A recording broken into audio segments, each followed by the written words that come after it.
Do you see what I see? Jangan lupa untuk subscribe, share, dan nyalakan lonceng notifikasinya sebagai bentuk dukungan kamu. Do you see what I see?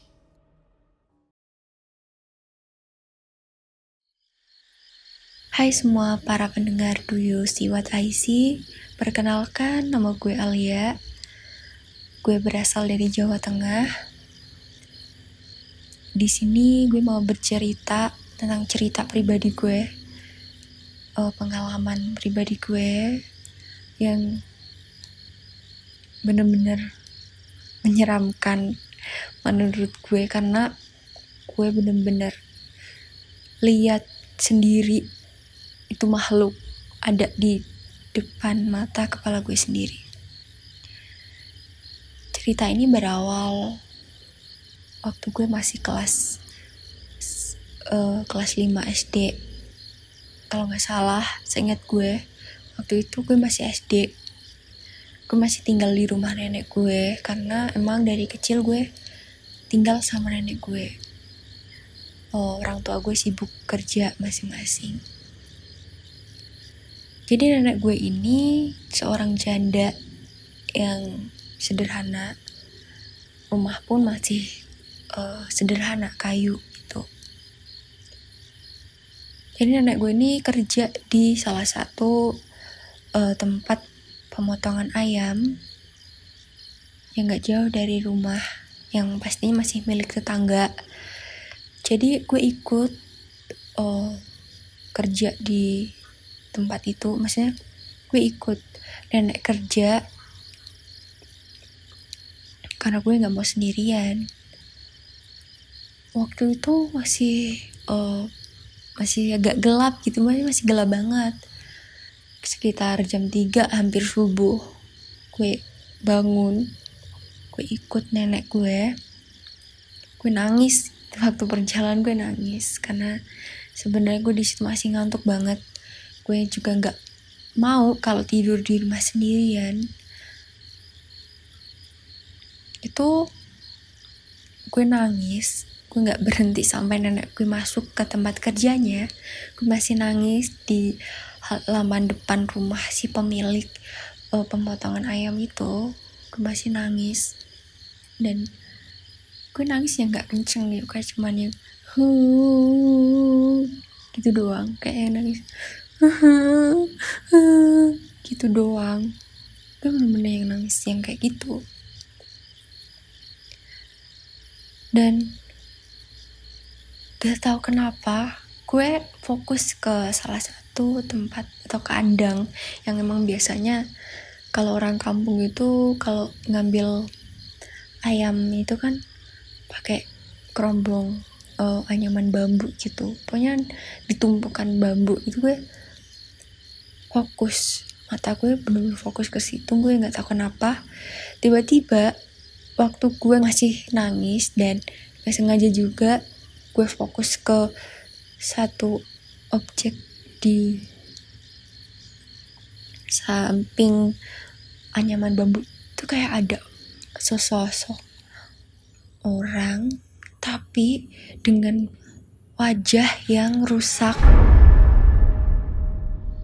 busuk, dan matanya tuh merah menyala. Dan itu makhluk ngeliatin gue sambil melotot.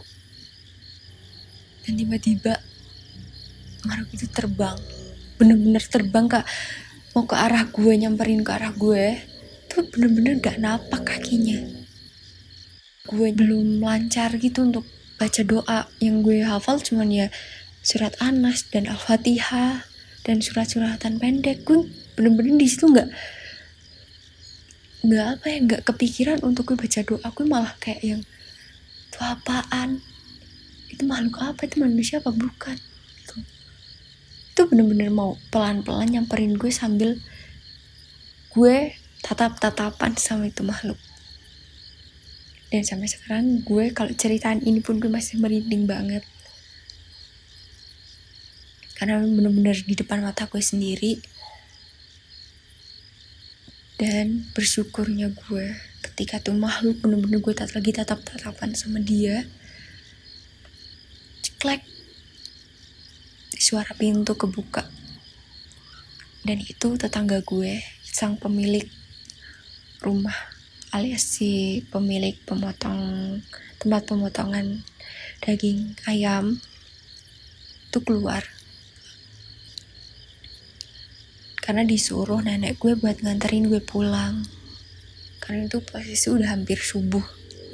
Udah hampir azan subuh. Lalu gue diantar pulang. Gue sampai rumah. Aneh aja, gue masih kepikiran sama apa yang gue lihat tadi. Karena waktu ada suara kunci dibuka itu makhluk bener-bener hilang.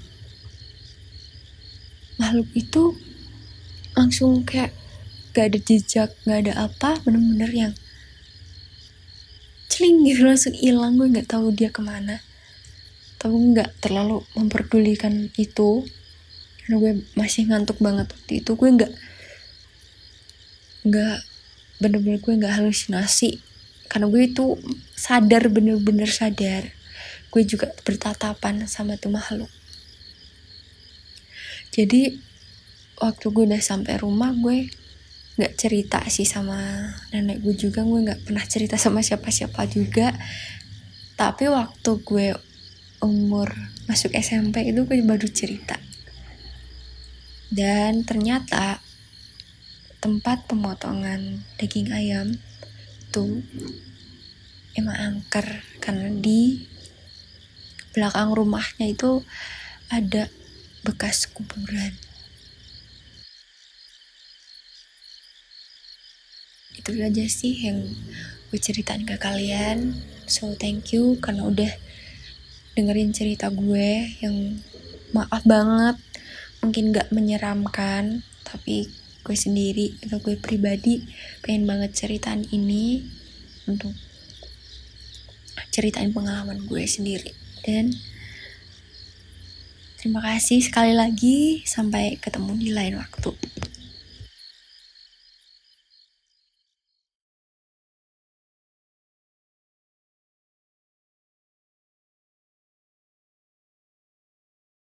Kirim cerita kamu ke alamat berikut.